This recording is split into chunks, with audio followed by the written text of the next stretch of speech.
ಇವತ್ತು ನಾವು Microsoft Excel ಅಲ್ಲಿರೋ ಒಂದು super useful feature flash fill ಬಗ್ಗೆ ತಿಳ್ಕೊಳ್ಳೋಣ.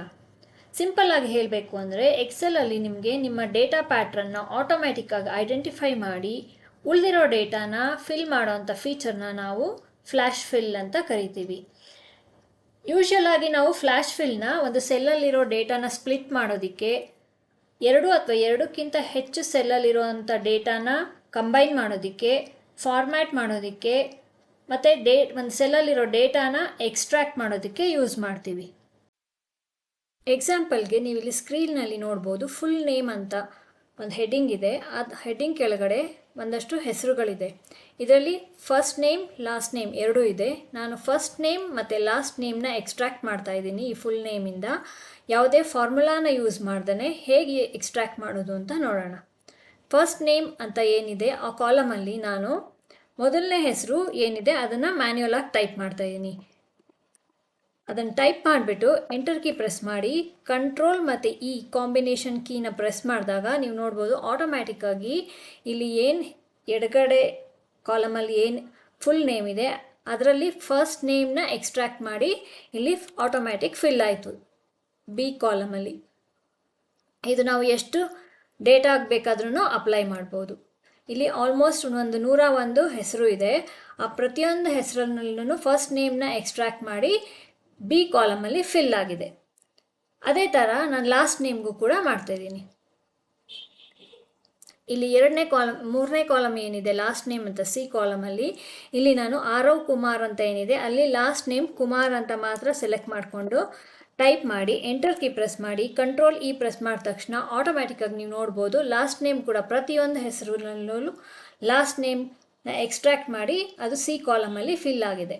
ಇದು ಫ್ಲ್ಯಾಶ್ ಫಿಲ್ನ ಒಂದು ಫೀಚರ್. ಅದೇ ಥರ ನಾವು ಫ್ಲ್ಯಾಶ್ ಫಿಲ್ನ ಎರಡು ಸೆಲ್ಲಲ್ಲಿ ಇರೋ ಡೇಟಾನ ಕಂಬೈನ್ ಮಾಡೋದಕ್ಕೂ ಯೂಸ್ ಮಾಡ್ಬೋದು. ಅದರ ಎಕ್ಸಾಂಪಲ್ನ ನಾನು ಇಲ್ಲಿ ತೋರಿಸ್ತಾ ಇದ್ದೀನಿ. ನೀವು ನೋಟಿಸ್ ಮಾಡ್ಬೋದು ಫಸ್ಟ್ ನೇಮ್ ಅಂತ ಏನಿದೆ ಆರವ್ ಅದರಲ್ಲಿ ಪ್ರತಿಯೊಂದು ಲೆಟರು ಕೂಡ ಸ್ಮಾಲ್ ಲೆಟರ್ ಇದೆ. ಇಲ್ಲಿ ಕುಮಾರ್ ಅನ್ನೋದು ಕೂಡ ಪ್ರತಿಯೊಂದು ಲೆಟರ್ ಕೂಡ ಸ್ಮಾಲ್ ಲೆಟರ್ಸಲ್ಲಿದೆ. ನಾನು ಇಲ್ಲಿ ಎ ಮತ್ತು ಲಾಸ್ಟ್ ನೇಮಲ್ಲಿರೋ ಕೆ ಎರಡೂ ಕ್ಯಾಪಿಟಲ್ ಆಗಿ ಟೈಪ್ ಮಾಡ್ತೀನಿ. ಅದು ಹೇಗೆ ಫಿಲ್ ಆಗುತ್ತೆ ಅಂತ ನೋಡೋಣ ಬನ್ನಿ.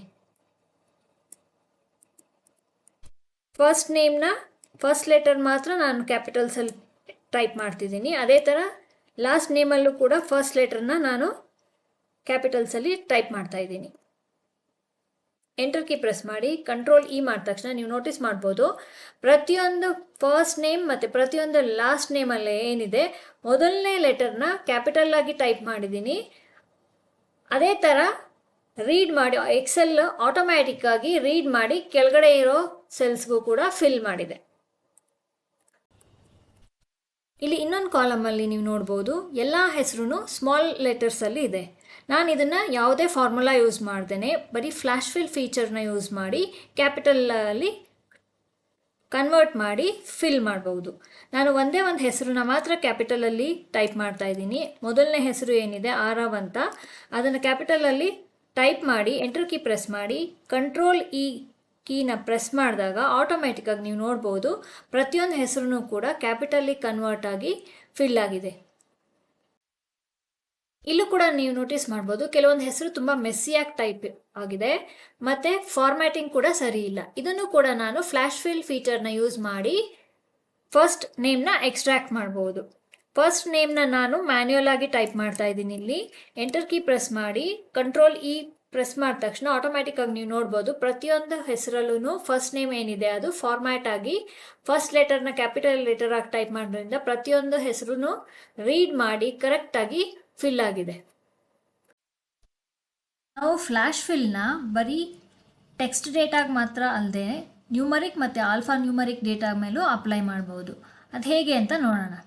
ಇಲ್ಲಿ ಕೆಲವೊಂದು ಆರ್ಡರ್ ಐ ಡಿನ ನಾನಿಲ್ಲಿ ಆ್ಯಡ್ ಮಾಡ್ಕೊಂಡಿದ್ದೀನಿ.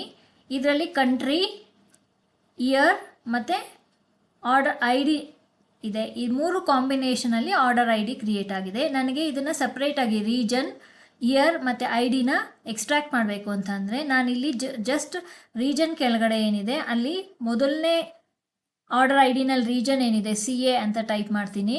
ಅದ್ರ ಪಕ್ಕದಲ್ಲಿ 2018 ಅಂತ ಏನಿದೆ ಆ ಇಯರ್ ಟೈಪ್ ಮಾಡಿಬಿಟ್ಟು ಕೊನೆ ID ಕಾಲಮಲ್ಲಿ ಕೊನೆ ID ಏನಿದೆ 152156 ಅದನ್ನು ಎಂಟ್ರ್ ಮಾಡಿಬಿಟ್ಟು ಎಂಟರ್ ಕೀ ಪ್ರೆಸ್ ಮಾಡಿ ಕಂಟ್ರೋಲ್ ಇ, ಮತ್ತು ಟ್ಯಾಬ್ ಕೀ ಪ್ರೆಸ್ ಮಾಡಿ ಮತ್ತೆ control E, tab key press ಮಾಡಿಬಿಟ್ಟು ಮತ್ತೆ ಕಂಟ್ರೋಲ್ ಇ ಪ್ರೆಸ್ ಮಾಡಿದಾಗ ನೀವು ನೋಟಿಸ್ ಮಾಡ್ಬೋದು ಪ್ರತಿಯೊಂದು ಆರ್ಡರ್ IDಯಿಂದನೂ ಅದರ ರೀಜನ್, ಇಯರ್ ಮತ್ತು IDನ ಎಕ್ಸ್ಟ್ರಾಕ್ಟ್ ಮಾಡಿ ಆಯಾ ಕಾಲಮಲ್ಲಿ ಆಟೋಮ್ಯಾಟಿಕ್ ಫಿಲ್ ಮಾಡಿದೆ. ಫ್ಲ್ಯಾಶ್ ಫಿಲ್ ಫೀಚರ್ನ ಡೇಟ್ಸ್ ಮೇಲೂ ಕೂಡ ಅಪ್ಲೈ ಮಾಡ್ಬೋದು.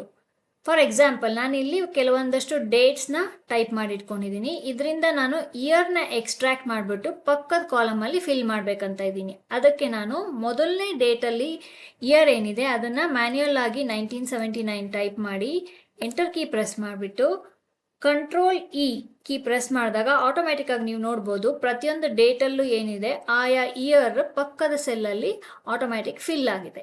ಅದೇ ಥರ ನಾವು ಮಂತ್ ಮತ್ತು ಇಯರ್ ಕೂಡ ಎಕ್ಸ್ಟ್ರಾಕ್ಟ್ ಮಾಡ್ಬೋದು. ನಾನು ಇಲ್ಲಿರೋ ಡೇಟ್ಸ್ ಏನಿದೆ ಇಲ್ಲಿ ಡೇಟ್ಸ್ ಇದರಿಂದ ಮಂತ್ ಮತ್ತು ಇಯರ್ನ ಎಕ್ಸ್ಟ್ರಾಕ್ಟ್ ಮಾಡಬೇಕಂದ್ರೆ ಮೊದಲನೇ ಸೆಲ್ಲಲ್ಲಿ August 15 ಅಂದರೆ ಇಯರ್ನ ಟೈಪ್ ಮಾಡಿ ಎಂಟರ್ ಕೀ ಪ್ರೆಸ್ ಮಾಡಿ ಇಲ್ಲೂ ಕೂಡ ನಾನು ಕಂಟ್ರೋಲ್ ಇ ಕೀ ಪ್ರೆಸ್ ಮಾಡಿದ ತಕ್ಷಣ ಆಟೋಮ್ಯಾಟಿಕ್ಕಾಗಿ ನೋಡ್ಬೋದು ನೀವು ಇಲ್ಲಿ 8th August 15 ಅದೇನಿದೆ ನಾನು ಮ್ಯಾನ್ಯುಯಲ್ ಆಗಿ August 15 ಟೈಪ್ ಮಾಡಿದ್ದೆ. ಅದೇ ಥರ ಕೆಳಗಡೆ ಪಕ್ಕದ ಡೇಟ್ಸ್ ಏನಿದೆ ಅಲ್ಲಿಂದ ಮಂತ್ ಮತ್ತು ಇಯರ್ನ ಎಕ್ಸ್ಟ್ರಾಕ್ಟ್ ಮಾಡಿ ಆಟೋಮ್ಯಾಟಿಕ್ಕಾಗಿ ಫ್ಲ್ಯಾಶ್ ಫಿಲ್ ಫೀಚರಿಂದ ಆಟೋಮ್ಯಾಟಿಕ್ ಫಿಲ್ ಆಗಿದೆ.